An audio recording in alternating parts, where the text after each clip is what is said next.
Sarah Crosby was one of the reasons I went to Tasmania in 2019.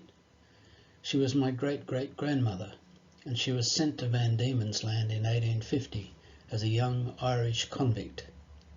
I felt that I found threads of her life in various places, especially Cascade's female factory south of Hobart.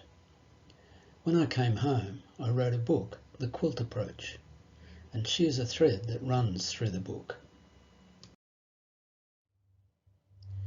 The first day I was in Tasmania, in Hobart, there was an afternoon storm and then a rainbow, the most vivid, complete and long-lasting rainbow you can imagine.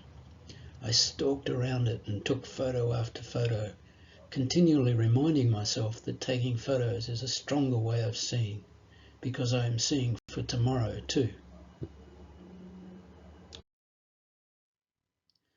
I saw statues that in modern times have felt necessary to acknowledge the women, as hapless as the men, who were torn from their likewise hapless, forlorn lives in despairing communities in the old world, to experience a new turbulence and fear in the colonial wilderness.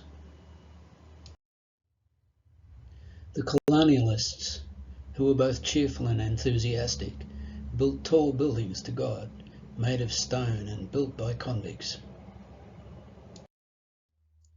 Modern life puzzles us in its inclusion of the alternative, stallholders at the Salamanca markets who are impassioned by something elemental, whether it's coffee beans, leavened flour, wood, ornaments, or ideas in paint and in words, accepting the modest protection of tents. In devilish surrounds, sanctioned by lords with no rules but abandon, mocking structures are built to confuse. You struggle to make sense of a concrete truck which is also a cathedral and a latticework of steel. People take photos as an alternative to understanding. New churches stand as if they were modern responses to wonder, but is merely a worm striving to find its place in a matrix of squares. The only reprieve is that the corners of the squares are rounded and the colours are cool. They in themselves do not frighten. Eventually, I find my way back to the past.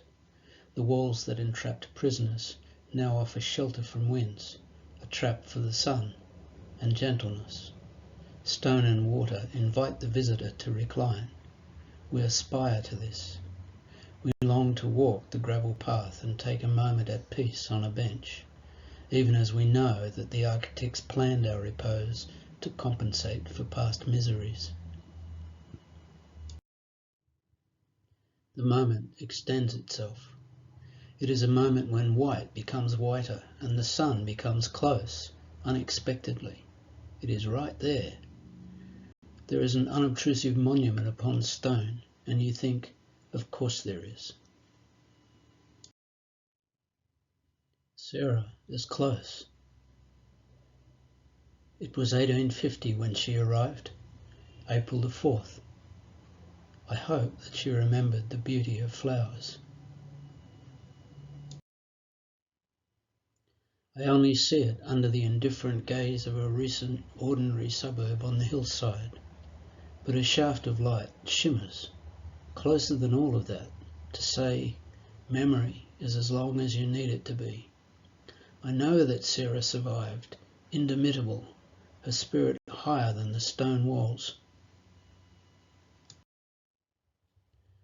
Her bed kept dreams alive, a longing for life after all the deaths, when the potatoes failed and life became cruel, when her desperation pressed her to lunge out and stab that policeman in the arm outside a refuge in London.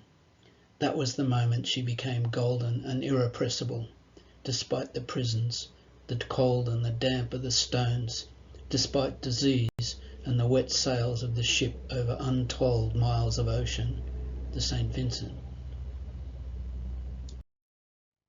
She looks. Across the bay there is the ship that brought her here.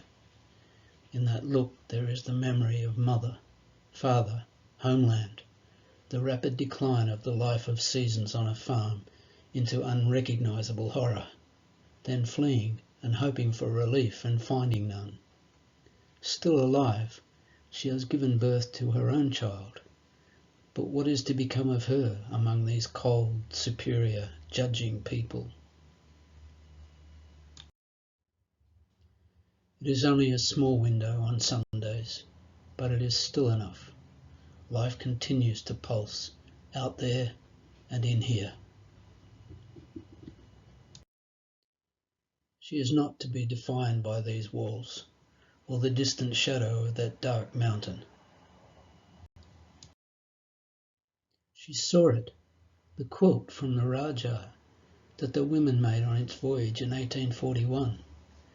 It was an eerie monument to their journey, all those women sewing as if their lives depended on it, and of course they did. One has to attain calm in the midst of horror and fear. But she understood there is a beauty to it, a beauty to survival.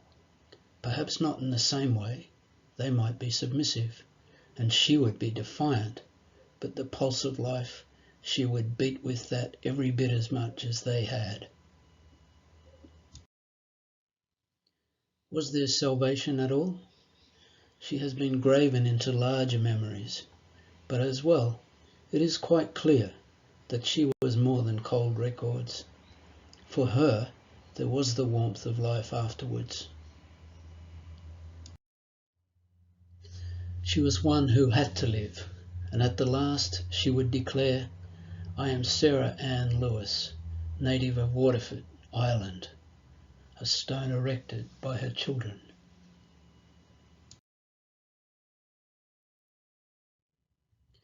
This has been one thread of the stories in the book. Another thread is about resonances between this trip and a previous trip to Tasmania a long time ago. Old and new experiences. And then there is the colonial branch of the family. What happens when you go back to a place you visited 46 years ago, Tasmania? Do the ghosts rise up, or has the past all been erased? What if you now knew that some of your ancestors had lived there, convicts, and another branch of your family settled there and came to prominence, colonialists? It might start to look like a patchwork instead of a simple story, and then the patches might be stitched together and make a quilt.